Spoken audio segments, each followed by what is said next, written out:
Marami ang akala, kailangan mong maging sobrang talino para yumaman sa stock market. Diba? Parang pang rocket scientist o pang financial wits lang.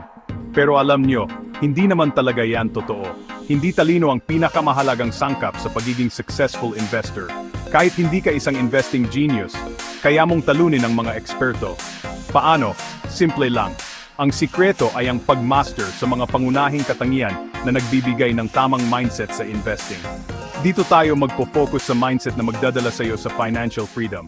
Tara, simulan na natin. Una sa lahat, tanungin mo muna ang sarili mo. Para saan ba tong pag-i-invest ko? Bago ka pa maglagay ng kahit isang piso, kailangan klaro sa iyo ang layunin mo. Kasi kung wala kang malinaw na pupuntahan, paano ka makakarating, diba? At kung wala kang malinaw na layunin, mahihirapan kang gumawa ng solid na strategy. Isipin mo, gusto mo ba makamit ang financial freedom bago mag-50? O gusto mo magkaroon ng passive income para sa mga pangarap mo? O baka naman naghahanda ka na para sa retirement? Depende sa layunin mo, mag-iiba rin ang investment strategy na dapat mong gamitin. Kung gusto mo ng quick gains, baka pwede mo subukan ang trading. Pero kung long-term growth ang hanap mo, mas bagay sa iyo ang value investing o yung pag-i-invest sa mga dividend-paying companies. Ako personally, dividend-focused portfolio ang ginamit ko.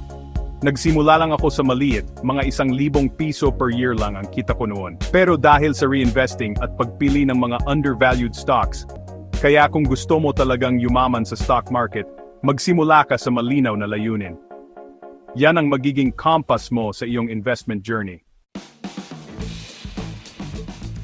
Sa mundo ng investing, may kasabihan tayo, good things come to those who wait. Hindi ito yung get-rich-quick scheme na nakikita nyo sa mga ads online. Dito, kailangan ng tiyaga at disiplina. Huwag na huwag kayong magpapadala sa hype o mag-panic buy kapag tumaas ang presyo ng isang stock. Tandaan nyo, ang investing ay parang pagtatanim. Hindi naman yan instant. Kailangan mo itong diligan, alagaan, at hintayin na lumago. Mag-invest kayo sa mga matatag na kumpanya na may consistent dividend payouts. Yung tipong kahit mag-fluctuate ang market, kampante ka pa rin na may darating na kita sa'yo. At speaking of kita, huwag niyo maliitin ang compounding. Ito yung magic ng investing eh. Parang snowball yan, unti-unti lang sa simula, pero habang tumatagal, palaki ng palaki. Kaya relax lang, enjoy the ride, at hayaan niyo lang lumago ang pera niyo. Matatag na emosyon. Alam nyo, ang investing hindi lang puro numero at charts. Malaking factor din dito ang emosyon. At ang pinakamahirap na kalaban mo dito ay ang sarili mo. Kapag bumagsak ang market, normal lang na matakot at mag-panic. Lalo na kung nakikita mong lumulubog yung perang pinaghirapan mo. Pero tandaan nyo, ang pag-panic selling ang pinakamasamang magagawa nyo. Noong 2008 at 2020, nag-crash ang stock market. Maraming investors ang natakot at nagbenta ng kanilang shares sa sobrang baba ng presyo. Pero alam nyo ba kung sino ang nakabawi at kumita? Yung mga taong nagstay invested at hindi nagpadala sa takot. Sa totoo lang, mas mahirap mag-invest sa stagnant markets tulad ng Pilipinas. Dito, ang temperament ang susi. Kailangan mong manatiling discipline, mag-reinvest ng dividends, at huwag pairalin ang takot. Kaya kung gusto nyong magtagumpay sa investing, kailangan niyong kontrolin ang inyong emosyon. Huwag magpadala sa hype o sa takot. Manatili lang kayong kalmado at focused sa long-term goals niyo. Pagiging desidido. Sa investing, timing is everything. Kapag may nakita kang magandang opportunity, huwag ka nang magdalawang isip. Umaksyon ka agad. Tulad noong 2020 nung nag-crash ang stock market dahil sa pandemic. Maraming stocks ang bumagsak sa all-time low. Yung mga taong mabilis na kapag-react at bumili sa rock bottom prices, sila yung mga kumita ng malaki.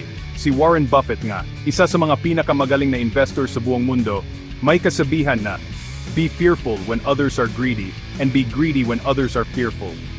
Kapag ang lahat ay natatakot mag-invest, yun ang tamang panahon para bumili. At kapag ang lahat ay nagmamadaling bumili, yun ang tamang panahon para mag-ingat. Pero syempre, hindi naman ibig sabihin nito ay basta-basta ka na lang bibili ng stocks.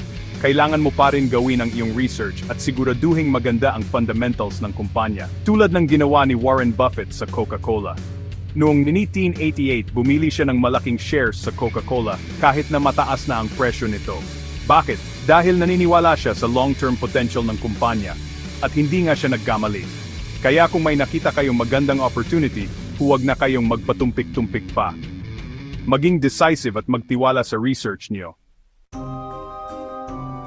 Kung nagustuhan mo ang aking video, huwag kalimutan ang like, comment o share ang video sa ibang content creators.